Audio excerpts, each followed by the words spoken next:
And should be Meeting going is live. now streaming on Facebook. Yo. Hello. We'll do all the pleasantries again. Hello.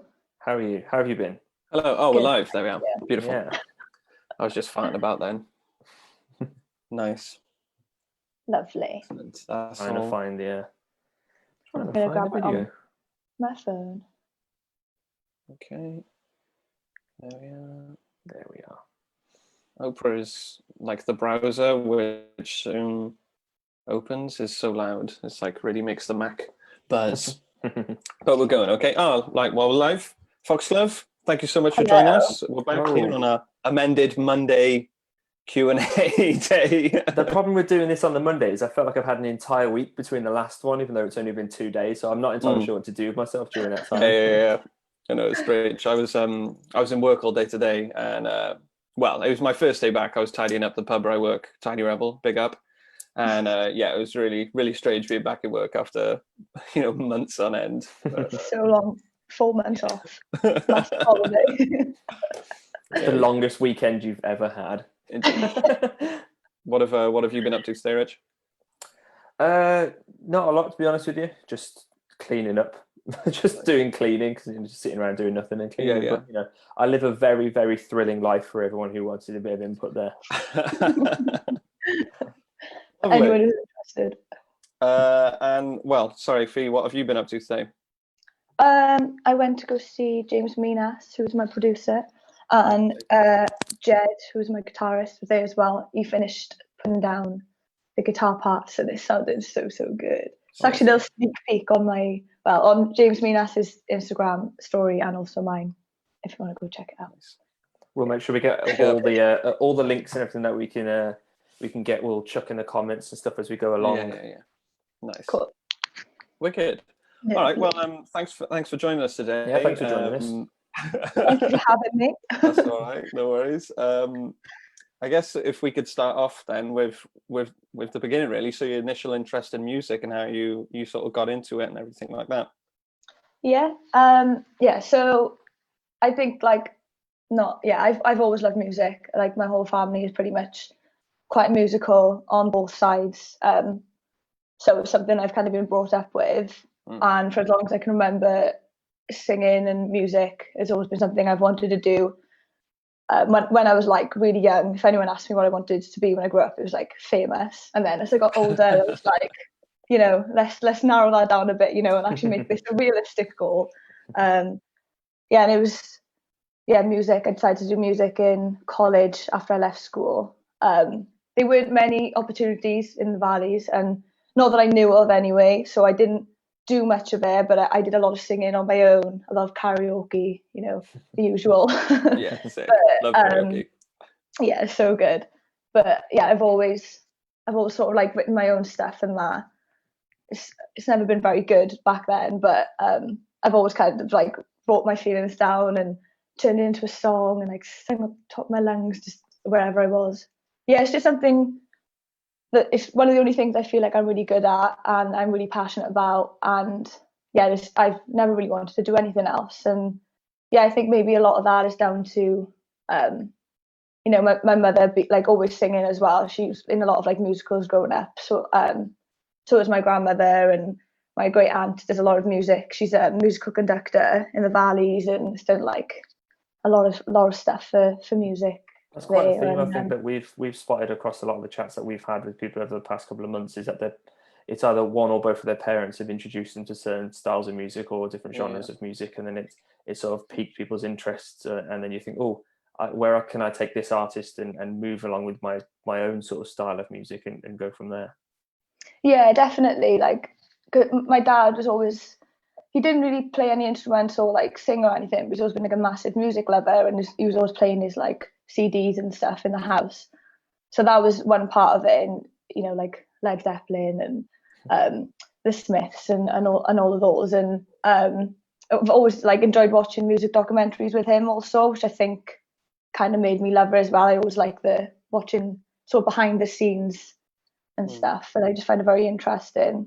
And then my mother's sort of influences, more musicals. I grew up with a lot of musicals, which made me want to do like musical theatre, but I can't actually dance. So I was like, we're going to just stick to the singing, because that's what I'm good at, and I know that one. And yeah, just been working on that. Like I said, there's nothing else I've ever really wanted to do. It's always been quite consistent, and I'm very passionate about it, even when people were like, you need a realistic job and stuff, and I was like, it's like, if you want it bad enough, you're gonna fight for it, aren't you? So yeah. What were some of those like early, I guess, like influences, or like beyond, your parents' ones, when you started like studying out, what was making you like move forward with your own sound now, which is obviously like from your initial single City is quite well, I guess it's quite like somber in a way, isn't it? It's quite like dark and moody. What sort of influenced that type of music then? Yeah, I think some of the earliest influences for me was like Avril Lavigne and Miley Cyrus. Miley Cyrus and Hannah Montana specifically, which again, I think I owe her that, because yeah, that made me want to be a singer really bad, watching Hannah Montana. But yeah, I think in the past 2 months, that's the first time either Hannah Montana or Miley Cyrus has come up, so you can have that record at least from us. I actually was watching Hannah Montana earlier, I'm not gonna lie.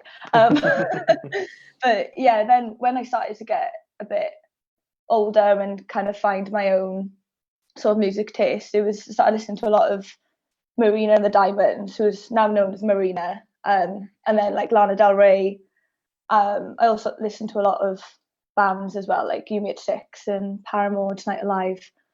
It's also like I loved One Direction as well, but I wouldn't say I was like my musical influence, but just gonna give them a little cheeky little shout out there. Yeah. But the most recent one is Halsey, definitely. It's massive one as well, especially since I've been in education doing music. Yeah. I think it's your dad's just jumped in and commented and said, "Don't forget about Paul Weller and the Jam." Oh yeah, of course you would say that. Paul Weller is his absolute fave. Yeah. All right, well, like I guess if we could talk a little bit more about like contemporary stuff, then how you were studying in University of South Wales and then Forté, if we could hear a little bit about that, I guess, and how they sort of helped you like start out.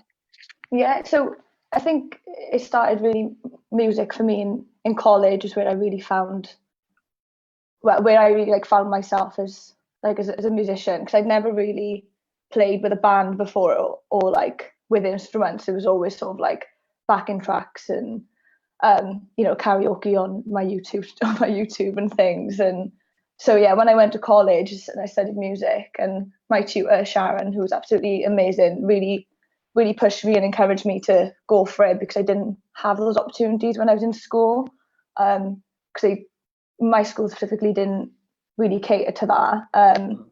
So like when I was in college, it really pushed me and like motivated me to want to do it a lot more, and made me think actually this could be something I can do like long term. So that was like a really great experience in college. I had a lot of fun.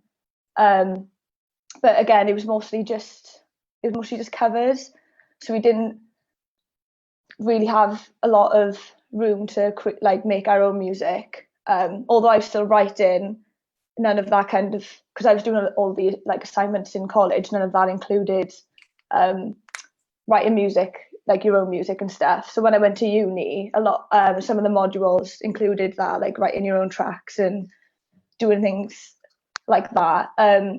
I can't actually play an instrument, so when it comes to writing my own music, I do lyrics and melodies just into my like voice recorder on my phone, and then I go to my friends who play guitar and whatnot to help make it come alive, bring it to life and stuff. So is that when you sort of came with the idea that it's always good to collaborate with other people to get your sort of vision across with it, but then you can get other ideas from everyone as well as they sort of come into the project? Yeah, definitely. Lyrics for me is like the main thing. Like I like to do the lyrics on my own, and then I have a couple of melodies that I come up with, and then I'll sing them to someone, and they'll do their thing on the guitar or the piano and stuff like that. And yeah, we kind of like bounce back ideas, and I'll say I wanted to sound a bit like this or a bit like that. So I had the opportunity to do that for the first time in uni, as it was a module we had to do, like an assignment and stuff. Which is actually when I first started writing City, my first single. And then uni was very interesting because again it gave me more opportunity to sing in bands and things, and meet a lot of people, and then also go out and watch live gigs in Cardiff, which I never really knew it was much of a thing until I was in uni, because I knew a lot of people who were in bands who were playing, and obviously we'd go watch them and support. And I was like, I can't believe this whole music scene in Cardiff I didn't know about. Like, where's this been all my life? You know, I was like, and I always watch people, and I was like, I want to be up there one day. I want to do that. So it really, really pushed me. And then through uni, because the Forté Project do a lot of their talks and things in University of South Wales, and I think I saw one of their videos posted. So I looked up Forté Project, and I was like, oh, what's this? This is interesting. 10 acts from South Wales areas. And that's how I found that. And I spoke to people who knew of the Forté Project, like a lot of friends in uni and who worked with them. And I also looked at the artists they had as well. And I started going to their shows. I remember I went to a Hannah 2K show because I knew that Spike and Ed and Shan were going to be there, and I was hoping I could go up and talk to them. But I was quite nervous. I didn't really know what to say, so I had like the friend I was with go talk to him for me, because I was like, I don't know how to approach this. Like I'm very awkward. I wasn't very good at networking back then. But yeah, that was how I found that, and then I applied to it. I did have a recorded song, like a couple of recorded songs, but I didn't think they were that good to send in. I pretty much didn't have anything when I signed up for Forté. Actually, I came up with the name before, and it was just sort of an idea, and I kind of just made it up as I went along when I was signing up to it. And then I re-recorded these tracks with James Minas at the uni. That was the great thing about the uni, was that they had like recording studios and practice rooms and all these like facilities where I could do all those things for free and not have to pay for them. Like that was great. Like so not it gives being you in the time to experiment and everything as well, doesn't it? Because obviously there's no financial pressure, but then there's no sort of like working pressure on top of you there as well. You have to write these singles, you have to write this album. It's just a good educational experience to sort of do as you please with for a couple of years. Obviously there's a structure to it, but if you grasp all the other opportunities you have whilst you're there, you may as well make the most of them. Yeah, definitely. I think that's the thing with uni. It absolutely is what you make of it. If you have to utilize it to like the best of your ability, otherwise you may as well just not go. It's a very expensive 3 years. Yeah. I guess you were saying how you had the opportunity to go into the studio in university, and you weren't even aware like Cardiff had like a sort of a live music scene. Is something maybe Rich and I would take for granted, being from the valleys. Like you said, there was not really like a sort of like a structure or a network in place for people who wanted to do music. Yeah, well, not that I knew of anyway. It weren't ever really advertised to me, because obviously Forté pick their 10 acts from certain areas around the valleys, but I know it's a new thing, so it wouldn't have been around when I lived in the valleys. But at the same time, I didn't hear about it until later on. So, and also with like live music and stuff, I know there's a lot of gigs going on in Ponty now and things like that. Again, I didn't know of it, whether it's just a very new thing in the last like 3-4 years, or it was going on and I just wasn't aware. I guess it was also because I wasn't around people who were also into that. I was pretty much one of the only people that I knew of that was into music and wanted to do those things. And I guess when you're not around those people, they aren't looking for it, so it isn't, you can't really find it unless you really, really go searching for it. But yeah, I bet you sort of feel like if you've sort of missed it at that, missed out on it. You feel like you've missed out, at least, that when you do get that opportunity, like I said, you could move to Cardiff, you go to university there, then, I mean, I'm originally from Birmingham, and there's loads of music venues there, but there's nothing like Cardiff, where you can literally go next door and there's another gig, and next door and there's another gig. I bet you felt like spoilt for choice at the time as well, but I bet that must also spur you on as a musician to want to be, I want to play that venue, I'd like to play that venue, I want to play that venue. How do I get there, and how do I do it? Oh yeah, 100%. It was. I always remember going and watching my friends play and just being like, how were they? Because they'd be in bands, and I knew I wanted to be a solo act, and then I was like, well, can't play an instrument. So I was like, how am I going to go up there and do this on my own? Is it even possible? How am I going to do that? It was very interesting then when I actually saw Hannah 2K live for the first time, because I think she was probably one of the first female acts who.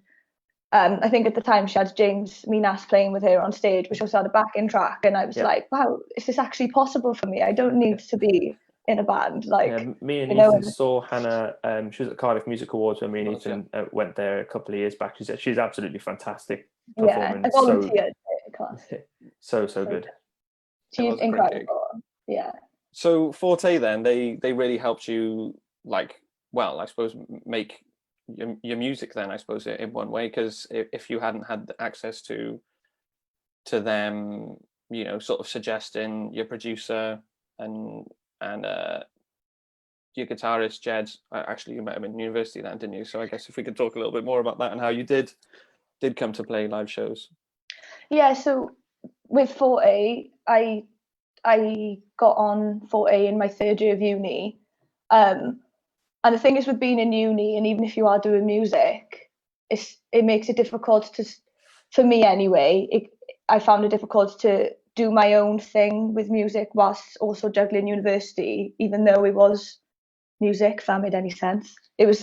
I found it difficult to make my own music and go out and do what I wanted to do whilst I mean, like, separated from the sort of educational side to it, separated, because obviously the music you want to do is the fun side to it. It's how you can see your future happening. But obviously, when you're still tied down by certain modules or certain sort of ways that you have to do so, I can imagine it's hard to detach the two. Yeah, pretty much. It was quite difficult. So then when I got on Forté in third year, pretty much for until I handed in my dissertation, I didn't really do much with them. Practical stuff like gigs or anything, because I was concentrating on finishing my degrees. But what they did offer me was mentoring and meetings, and just talking a lot about those things, and also a lot of therapy, let's put it that way, because they helped me. I was like, you know what it's like in third year uni, you're losing your mind, everything's going wrong. So I was like, they really helped me through all that and helped me to keep on track, because they assign you each act a mentor. Mine was Maddie Jones, who's in the band Maddie. She's absolutely incredible. I love her so much. I miss her so much. We used to meet up like every 2 weeks, and she'd be like, right, what are you going to do for next time? She'd kind of break down the goals to make them achievable for like the next week, and it was so helpful. It was so helpful going to meet her, and also I could meet up with Sean and Ed and Spike and all of them. But yeah, they also introduced me to James Minas, who is now my producer. We're producing my 4th song today, so like that's very exciting. And yeah, he worked on City with me, and yeah, he's absolutely incredible. I love working with him. He's so easy to work with, and I'm just very grateful that when he wanted to work with me, and that Forté like introduced me to him and stuff like that. I'm really grateful for Forté for like loads of reasons, because they saw potential in me, even though I didn't, like, when I signed up to them, I didn't even have a social media account. I literally had these 2 songs. They didn't even know what I looked like. Do you know what I mean? It was that type of thing. So I think they really took a chance on me, and I'm like so grateful for it, because when I then finished university, we kind of like, I just like threw myself into it, and my first gig, which was on the 10th of July last year, I think that got organised maybe about 3 months before, and I didn't think I was ready. I kept putting it off. Like I was being offered gigs, but I was like, oh, I'm not ready, I'm not ready, I'm not ready.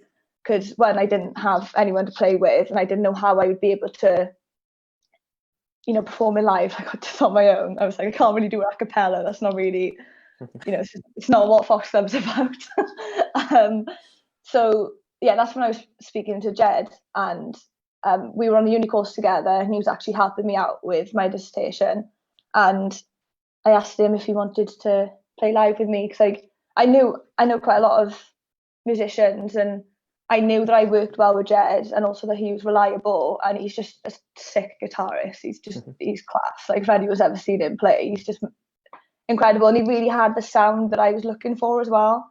Because even though when we play live, it's obviously when it's just me and him, it's very stripped back. It's still that works for me. It doesn't feel like it's just an acoustic act. There's a bit more to it, because he's very, just the way he plays the guitar is incredible. I don't know all these like mad words for it, but I love the sound of it. Yeah, sorry, went a little bit off track, but no, it's fine, man.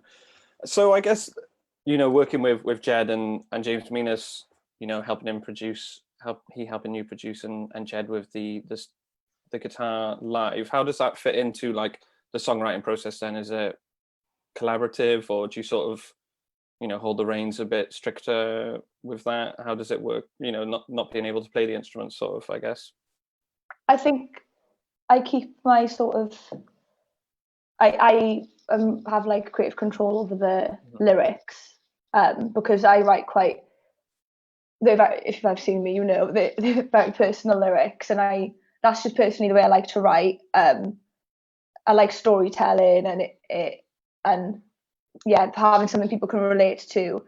So I'm not against like collaborating lyrically with people. I just, at the moment, personally like to keep it to that, just because it's kind of all I've got is how I feel at the moment. So but then I'll come up with some melodies, or like have an idea and like picture how I want it to sound, and I'll then go to Jed, and we'll, like with one of my songs, Bonnie and Clyde, I sort of had the lyrics, I had a bit of a melody, and I said to Jed, I want less like mess around with this song. I want it to be quite an angry, upbeat song, and you know, he knows my influences, but like sometimes I'll tell him if I wanted to sound a bit more like this or like that, and yeah, it just kind of builds from there then. With James Minas, the one song I did with him, Bad Timing, I literally had the full song, just lyrics and melody, and he kind of worked around that. So that song's quite interesting, because it's quite raw, and it's very sad boy. Like yeah,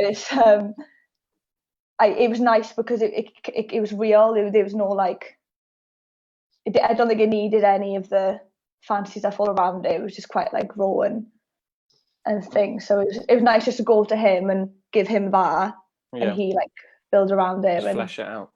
Yeah. So that was really cool. Sounds good. So what do you think, you know, the past year or so you've been playing, what was your most memorable show, do you think, then? And why, I guess? Definitely Soon Festival. I played in Big Top. R.I.P. Yeah. Yeah, which was really cool, because I'd actually volunteered for Soon Festival the year before, in 2018. I wanted to volunteer for it because, again, I'd never heard of Soon Festival until that year. I don't think I didn't really know it was a thing, and I was like, oh my god, it's sick. Is this like, you know, festival in Cardiff and all these venues? I was like, what's all this about? So I was like, oh, you know, I'll volunteer for it and try and make contacts and see what it's all about. Because I just love being involved in all things, anything music really. And it was a really, really nice experience. I really, really enjoyed it. It's where I met Elan Evans from Club, and shout out. Yeah, she was really cool, and that was a lot of fun. I learned a lot. So then when I was on Forté, I got the opportunity to play it soon, and they helped with that a lot. And yeah, it was just really cool, kind of a surreal moment. I was like, oh, like really, like, am I ready for this? I think it was maybe like my third or fourth ever gig as well. So I was like, oh, it's pretty cool. And you get the weekend ticket, and I got to watch all these like awesome like bands and artists and stuff, and it was just such a good feeling. I remember coming off stage and just being like, this is it. Like I love the beauty of like the beauty of Soon Festival specifically, and you could probably agree with me on this, is when you get there, you then realise how close knit everyone is. I've worked the past 2 Soon Festivals, luckily, and all the volunteers, all the reps, all the organisers, everybody at club, and everyone beforehand, James Chance and John Rostron, the years before, like it's all a big family when you get going on it. It can seem really daunting at first because it's 3 or 4 days of solid music all the time, but when you actually get down to meeting people, you realise everyone's there for exactly the same reason. Everyone's networking, everyone's friends with everyone wants to see every band all at the same time, and it's an absolutely amazing place to be. Yeah, it was such a nice feeling. I loved every second of it. I was very nervous. I remember in the morning I was like, I think my throat was playing up, and I was like messaging Spike, Ed and Sean, and I was like, oh my god, what do I do? And they were like, it's okay, just have warm water and lemon. And I was like crying because I was like, no, I'm gonna sound awful. But it actually went really, really well, and there was a good few people there, and yeah, it was class. I really enjoyed it. Yeah. So that's definitely up there, 100%. Yeah, it's a fun festival, man. I remember it was Buzzard playing in O'Neill's. Yeah, I went to watch that as well. So was that the gig? That wasn't the gig that you took your shirt off, was it? That was when we went to Pigs upstairs in O'Neill's. And I think that was your shirt off and you got started crowd surfing, and the security guard was carrying you around. Yep. Yeah. Pigs. Just thought I'd get that in there.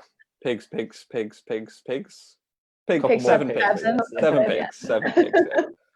Pigs in O'Neill's. Yeah, that was a really great gig. From what you can remember. Yeah. It's a shame it's not going ahead this year. But we look forward to next year though more than anything really. Yeah, definitely. That's been quite a nice recurring theme we've had in these Q&As we were saying earlier, wasn't it, Rich? It's just Soon Festival, Forté, like it's how included everyone is in the South Wales. I say South Wales, obviously it's more so Cardiff and the valleys, but everyone's involved with everyone, and it's such a great sort of family of like-minded people to be a part of, really.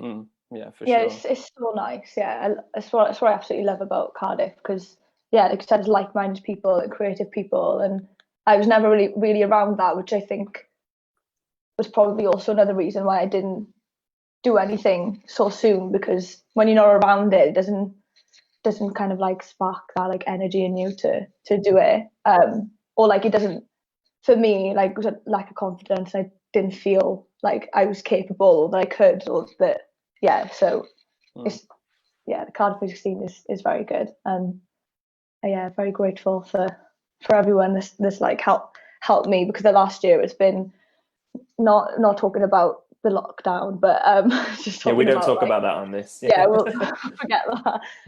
But just I mean, in general, since I finished uni last year, and it's been amazing. And Forté, I owe so much to Forté for that, because they're still very helpful now. If so that's a really good thing about them. They don't, after they're done with a 10, they don't just be like, oh, tra, like, that's something Sean mentioned, wasn't it? Yeah, Sean mentioned that, like, you're not just sort of like, oh, we're with you for a year and then see you later, get on with it. Leave you out high and dry, like. You make like a friend and a sort of a networking person for life, effectively, and they want to see you progress even after. Like you could all of a sudden become the greatest artist in the world in that 12 months, but they still want to stay with you afterwards and help you progress even more. So that's a very sort of endearing thing that they do there. Yeah, 100%. Like it's really nice, and like for me, because I think I lacked a lot of confidence. It was nice to have people that sort of believed in me, and even when Forté did finish, they would still message me and check up on me. And when it, with this City release, my first single, it was I was really nervous. I didn't really know where to start or what to do, and they still helped me a lot with it, and I was able to show things to them. And they're very, very busy people, with everything they have to do. So the fact that they make that time is incredible. It's really nice. Very, very grateful. Yeah. Right, moving on then, I guess, talking a little bit about that release that you had, City. Obviously, I would have thought you had lots of things planned for this year. How have they been affected, and what have you got coming up? Sort of to accommodate, the change in, the live music scene and all of that. Yeah, so like releasing City was very strange because it was just at the beginning of when things were sort of closing down and nobody really knows what's going on. I was like, is this the right time to like release this? Like, it's kind of like, what am I doing? And I was like, we'll go with it anyway, because I've been waiting a long time to release it, and it was, received well. And I would have loved to have done a sort of release show with it, but obviously that didn't happen. But yeah, I kind of sort of hoped by now I would have had a second single out, which would have been bad timing. The one I was talking about before, the sad boy one, and I was thinking the world doesn't need that right now, I was like, it's not the time. Also, I couldn't, get the content I wanted for it. I wanted to work with Jordan Sheehy again, who did the City music video, because I kind of wanted it to be consistent, the video and stuff. So that was a bit of a shame, but I've got back in contact with her, so we're hopefully gonna get the ball rolling on that soon, and I'll hopefully have that released by the end of the year. And yeah, a lot, shows got cancelled and things, which obviously everyone's in the same boat with that. It was just very like hard blow for everyone. And I was like, I'd been offered to do a few live streams, and I kind of just found it hard to find the motivation. And I think like everyone was sort of struggling. I was like, oh, I should be doing more. And then I was like, well, I shouldn't be so hard on myself. And I think, everyone probably had those feelings in like one way or another at some point. And but there was something you sort of just brushed over there, which I think is really important when it goes back to your sort of musical progression. You said, talking about your music video, you want consistency, which I think is something that's massively overlooked by a lot of people, not just obviously musicians or anything, but having that group of people to work with, the same ideas, the same sort of plan and progress, I think is really, really important as well. So, I mean, I know you said that before, you may not have understood all this stuff when you were much younger, but that consistency is actually, it looks like you overlook it now because it just makes sense to do it. It's not necessarily something that you don't get taught that. You realize that after a little while of writing or recording or anything like that, having the same level of progress across the board is really important. But you are right in saying that what's happened this year has obviously hit a lot of people in the same sort of way. So everyone's in the same boat. So everyone's really understanding with, oh, maybe they don't want to release this album now, or there's a music video that will be postponed, or this show will be postponed to next year, etc. So as much as me and Ethan are saying we feel for every single musician that hasn't been able to perform, we understand it as well, and just know that next year, whenever it is that we're going to be able to do it again, everyone's going to jump straight on it, and it'll be almost like nothing has stopped anyone, because everyone's going to be so raring to go. I think. Fingers crossed. Yeah, fingers crossed indeed. Yeah, I think it's funny, like looking at like it.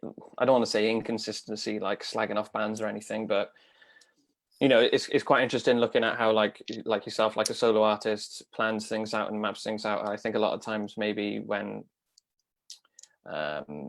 maybe there's sort of like a saturation, especially in Cardiff with bands, there can be sort of like a rush, to try and get everything out all at the same time. Get things out to like, just sort of bang stuff out, not really a second thought. There's that fine line, isn't there, between releasing loads of music or content just so people remember you all the time, or releasing some quality content and giving people more but less often, if that makes sense, like something a bit more personal or a bit more quality laden and stuff. There's nothing wrong with loads and loads and loads and loads of content. It's always nice to always be in people's eye, but I suppose it depends on the act as well at the end of the day. Yeah, I think it's obviously it depends on what each person wants. Some people just want to make music and put it out there, and that's absolutely fine. I think because for me, I like having a video, like a photo, just like everything being quite aesthetically pleasing around the music. I've always like a lot of the artists I listened to before, like Marina and the Diamonds and Lana Del Rey, a lot of their albums were very consistent, and they sort of had like a character in, like, well, Electra Heart, which is Marina's album, for example. It was kind of like a concept album, and every video kind of like linked in some way, and it all had kind of a story, and she'd go to interviews dressed up as the character Electra Heart, and I found that like so interesting, and it kind of made me think about what I want to do with my music and how I want it to sort of all, you know, be like that, which is why I wanted the same videographer, because I wanted to be there's like I have 3 songs that kind of like connect in some way, and I kind of want to make, you know, consistent. And for me, I like, obviously it's mostly about the music, but like I said, I also like the aesthetics of things and how things look, and I always got a vision. If I write a song, I always can like picture the video immediately. Like I like doing that. So, but that's just me personally. And so you do have sort of like a concept, I suppose, that you'd like to run through the singles, like, because how many have you got sort of ready to go or unreleased now then?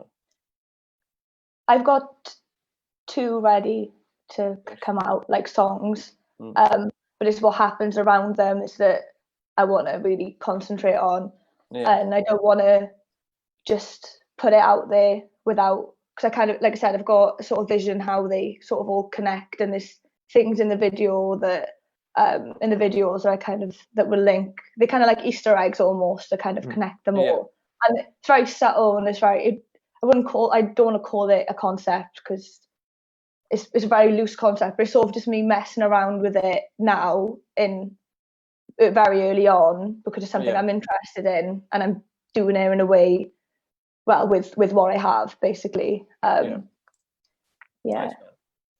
So there's you know, the next video then, or the next song that you release is going to be loosely linked, and you can expect similar sort of themes and things to cross over in it. Yeah, it's kind of like it's like with the lyrics in the first song, obviously it's called City, and if you listen to the lyrics, it's more of like a happy song about the city, whereas in the second single, Bad Timing, there's a lyric that says the city broke my heart, and it kind of like, it's dramatic, but it's also kind of like that's how it links in that sense. And then when it comes to the video, I've had sort of like artwork and different things created to kind of like fit to, like, there's things in the City music video that kind of hint towards the next singles and things like that. So it's like they're very like subtle.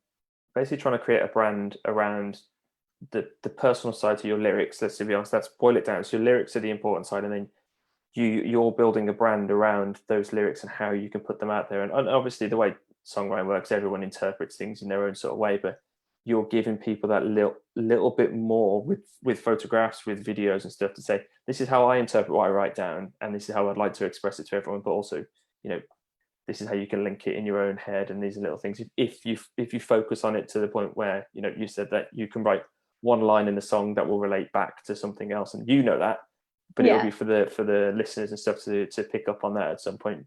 But also, I guess you can just listen to them individually, and they're their own thing as well. Yeah, they stand alone, but also, you know, if you listen closely, they can also like part of a bigger picture, really.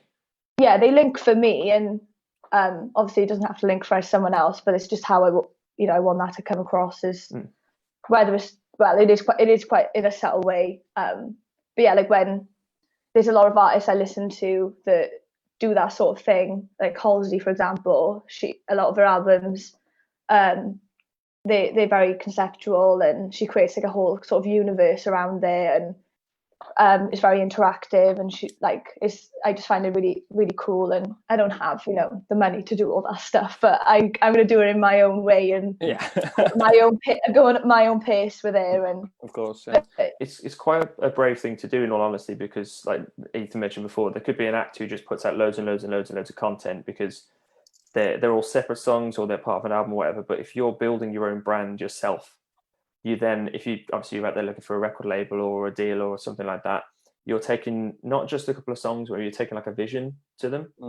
And obviously you need to try and find the right people that will want to, follow you with that vision, or help you push it, or help you build it to something even bigger than you may have been able to imagine as well. So it's quite a thing to, especially you said that you sort of almost started writing songs in a way. I know you've been writing since you were younger, but now they're becoming these tangible things. Taking that to someone as your own little project is quite a brave but quite an endearing thing to do. Yeah, sure. I really enjoy doing it, and I think it's what makes me interested in some artists, and I think it's quite, it kind of sets you apart from other people sometimes. And obviously we live in this world where social media is a massive thing, so you do have to take that in consideration. Most of the time. And obviously it's fine if you don't want to, but I personally think it's a cool thing. I like watching artists and bands and different things use their social media and create this kind of like universe and like thing around their brand and their music. I think it's very cool. Because like creating a character, it's not a new thing, let's be honest, but it's how you do that and do it. There's nothing wrong with also not doing it in a different way from someone else, but how you make it individual and to you. Because so there's hundreds and hundreds, probably thousands of artists that you could name here that create characters. If it could be just around just an album, or that could be their stage persona.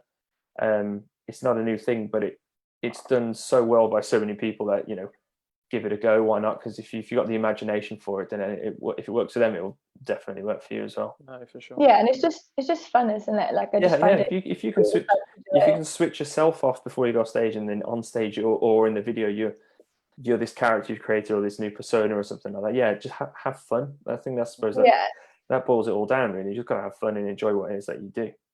Yeah, and I always kind of say that Foxxglove is the cool version of me, like Fionn, so that's what it kind of tries to be anyway. But that's I'm still new, so still working on it. But yeah. How did you settle on the name of Foxxglove? So Foxxglove is my name in English, and I didn't really want to use Fionn Murray as a stage name just because I didn't really think it rolled off the tongue. I didn't think it would stand out. So I was like, right, what can I do? And the one that stuck out to me most was Foxxglove. At first I thought it might have been a bit too much, and I was like, do you know what? No, like it's personal to me. It's cool. So I thought I'd go with that, and then they put a double X in it because it kind of, I felt it looked better written down. Yeah. So like I used to write it down and see how it would look like on a poster, for example. And the double X I think looked a lot nicer, and also kind of represents the double F in my name, because everyone was like, why is there two F's in your name? So I was like, it makes it a lot easier to search online, I think. Yeah, that as well. So yeah, also having a stage name also goes hand in hand with having that sort of on-stage persona or on-video persona, or that character that you have as well. Like I understand exactly what you mean, where if you don't necessarily want to always be yourself on stage. Yes, everything you're singing about is coming straight from your heart and straight from your hand to the pad. But then when you're on stage, again, people can sort of interpret things however they want to, and then you can come off and go, yeah, no, I didn't write that. Foxxglove for that. Move it on from there. Like 100%. It's kind of like try. So obviously I want to be true to myself and authentic and stuff. And obviously I write really personally, but also I kind of like the idea of separating the names, and so I have that room then to do that, I suppose it would help you if you, so like obviously you work with Jed, it helps you work as a project too. Yeah. So if you do have, or let's say in a couple of years down the line, you start working with other musicians to write the songs themselves, not necessarily just the lyrics, but everything, it branches it out to be more of a project than, you know, just having your name attached to something, because then I suppose maybe other musicians might feel like, oh, we're much more as part of this as well. But by having a name like that, which people can relate to and people can feel like a part of the project, I think that's a really good thing. Yeah. Sure. I like Foxxglove. At first, a lot of people weren't so sure, but I was like, I'm going to go with it anyway. Stick with it. It's yours. Yeah. All right, wicked. Well, I think that we've covered pretty much everything we needed to. If you're happy, if there's anything else you wanted to add, Fee, or chat about anything else. Oh, you mentioned before that you'd like to, if you'd like to give some advice to your younger self, what would you do? Yeah. I know you sort of branched over. If you could boil down a lot of the stuff we spoke about the past half an hour or so, what sort of the advice that you'd give? Yeah, just put yourself out there really, and just be confident enough and believe in yourself enough to know that what you're bringing to the table is enough, you know. And also, if you need help with anything, just ask. I always was very nervous about asking things, because I thought it made me less of a musician. I thought it made me, you know, a lot of people that I knew were already knew a lot of things, you know, like they had their grades in all these different instruments and singing. Like I never actually had singing lessons. I learned from hearing, so I don't know any theory.